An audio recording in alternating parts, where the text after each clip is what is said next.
Welcome to PX Pulse. I'm Jean Barron. The drug maker Merck has just announced 2 new trials, the expressive trials, that will be testing a monthly pill for PrEP. A once-a-month PrEP pill holds great potential for the field. Even with daily pills, a monthly ring, or long-acting injectables like cabotegravir or the just FDA-approved lenacapavir, there's going to be people who can't find what they really need for prevention. So there's a lot to know about these trials, and there's also powerful lessons to learn from good participatory practice, or GPP for short. GPP involves impactful engagement of all stakeholders, especially communities in research. And GPP has been a cornerstone in the process of design and protocol development for the expressive trials, and GPP's role won't stop there. It's going to be crucial in the implementation of the trial and beyond. So to get into all of this, I was able to talk with Merck Principal Scientist Rebeca and AVAC's Regional Manager for Research Engagement Grace Kumwenda, and it was just as the trials were being announced that we were able to explore some critical questions. Here's our conversation. Rebeca, let's get some basics. What's this trial testing? Where? Among whom? The expressive program is going to consist of 2 large phase 3 studies. These studies are both going to test the preventive efficacy, or how well MK-8527 works to prevent HIV infections. It's also going to test the safety of MK-85. And as far as among whom, this is going to be a global program. We're actually having study sites in approximately 18 countries around the world. And it's going to enroll approximately a total of 9,000 participants. And actually, could you tell us what's MK-8527 for those who haven't heard of it before? MK-8527 is a nucleoside reverse transcriptase translocation inhibitor, and that's a fairly new class of medication. It prevents the replication of HIV in some ways that are unique to this class. 2 of the really important attributes of this class is that they're very potent at very low doses, and they have a long half-life of the active form. So that means that you can give a normal-sized tablet or even a relatively small tablet, and you only need to give it once a month for prevention. Rebeca, help us understand, why did Merck see a role for this product? We have some great options, and a lot of scientific advances have been made that have really benefited people who are impacted by HIV.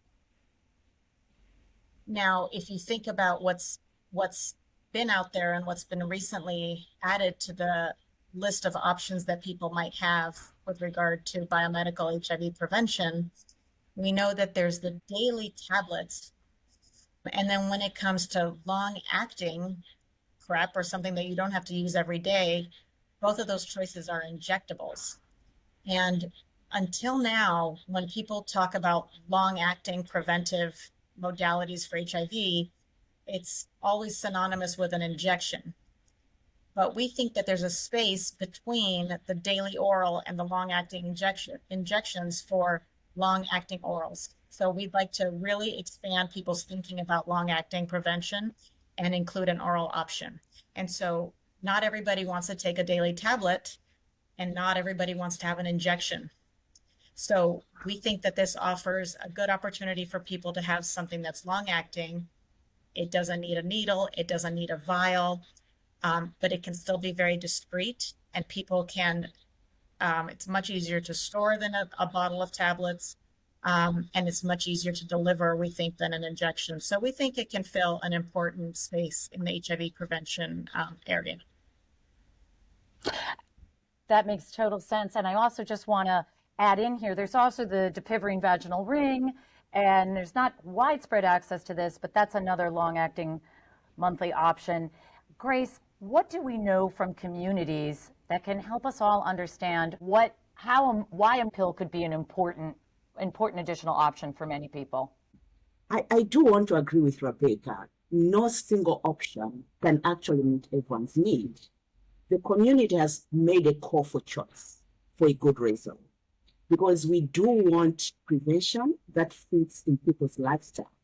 And to be specific, last year's AVAC, we started shaping the people's research agenda. And as part of that conversation, we listened deeply from the community, including young women, including adolescents. And what we heard from people was people want products that can be brought to the communities. So it's not talking about just products that work or that work effectively, but products that can be delivered in a more easier way as well. And for me, that's how I look at the monthly as well. So it really gives me a lot of excitement to be in this moment. And beyond that, we did hear from young women and adolescent girls to say, we do want products that are discreet. And you can imagine having one pill a month, what that means, how life-changing that could be for a young woman, a young girl, somewhere in rural Tanzania or even Zimbabwe. It's an exciting moment for the field, for the community, and we really look forward to see what this study could bring us along. Excellent. What do communities need to know about this trial? What's important about the trial design, for example? A few things I want to emphasize, and I also want to highlight the fact that a lot of the trial design was made together in consultation with community advocates, community members, other stakeholders. So some of the things that we think are important about the trial design were put in place in collaboration with many people from the communities. First of all, I want to emphasize that the trial, one of the most important things about the trial is where it's going to take place, because we are trying to reach and enroll people who still have an unmet, ongoing need for HIV prevention services. I also want to highlight the fact that the entire field, and I think that this is really important direction for us to go, is moving towards the inclusion of pregnant women, allowing pregnant women to continue on blinded study medication so that we can get data about safety and efficacy in pregnancy early on in drug development and not have a delay and try to gather data after the phase 3 trials are completed. I think it's really important to be able to gather that information as early as possible, because it doesn't just impact pregnant women, it impacts also all people of childbearing potential, because if there's no data if there are no data in safety or limited data in safety, providers are hesitant to use the medication also in people who may become pregnant. I think also another best practice is to try to include adolescents together with adults early in the phase 3 program, so that we have data about adolescents who could benefit from a product like this early in the development process. And so after an initial safety evaluation in the studies, we will open enrollment to 16 and 17-year-olds. And then finally, I want to emphasize that this study is designed to try to approximate real world usage of what it would look like for people to have a pill that they could take on a monthly basis. So we're designing it so that it approximates what would happen if somebody were prescribed, for example, 3 months of a monthly tablet, if in the future it becomes approved for use in normal prescription in clinic. So those are the things that I want to highlight right now about that. And let's get into some of the community priorities that helped shape the design. What would you each share about that? Rebecca. Oh, so besides the things that I listed, which I think are community priorities, I want to highlight that very early on in the development process, we when we were still planning the study design and the comparator, it became clear that what was really important, and this I think was the highest priority, is that we wanted to design a trial and carry out or and carry out these studies in a way that we could get an answer that was easy to understand and that also would be achieved in a reasonable amount of time.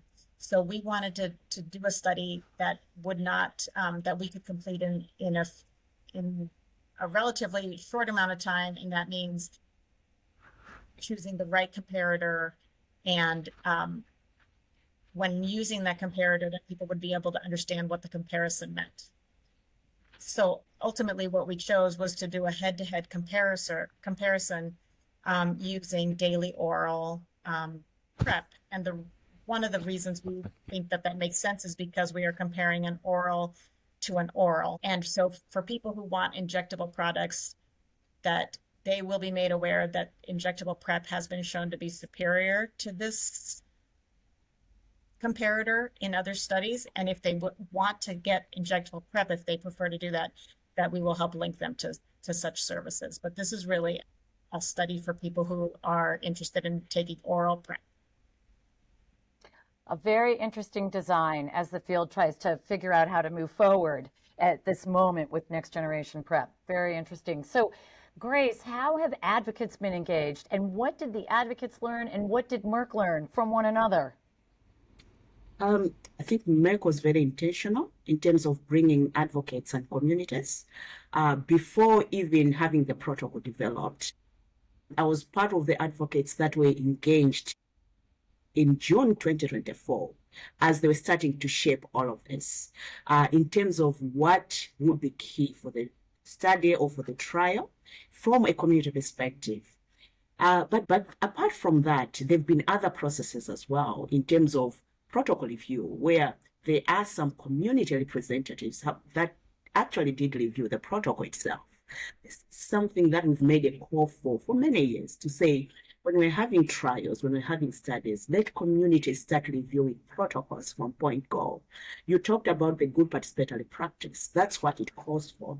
That community engagement should not just be at the time that we're implementing the trial, but rather from the beginning. And I think Merck has been very intentional in doing that. Merck does have a global community advisory group that they've been engaging for a very long time. And I believe the role of that advisory group will continue as they start to activate sites. They also have done in-country consultation. So the consultation was not just at global level. They went down to the ground, to the countries where the trials are happening, and did stakeholder consultation. And again, you'll see that I'm using two words here: community engagement, stakeholder consultation, which is something that, again, the GPP calls for, that we need to be able to mark all the key stakeholders and engage them early. And again, that's what Merck has done. Just to talk quickly, a few recommendations that came out from our engagement, and I'll speak specifically to the initial conversation because that's when the shaping was starting. And it was very key for us in terms of inclusion and representation, making sure that transgender men and non-binary individuals are included. That was a call that was made from the early consultation, and we're excited to see that that was taken on board. We talked about thinking through sub-studies around people who inject drugs, for instance. That's a conversation that is still happening, but we believe that's something that's important. And the final part that we talked about is making sure that there's a very robust stakeholder engagement plan that Merck develops as it rolls out this efficacy program. Again, that's something that we're working together with. And what we're learning is the more we work together, the more we bring in community perspectives, and the more the conduct of these efficacy programs become ethical. And I think that's one of the biggest lessons. So thank you both for an excellent conversation. You've been listening to PX Pulse, a podcast of AVAC. And for more information on the expressive trials, the People's Research Agenda, and good participatory practice, you can find it all on avac.org. I'm Jean Barron.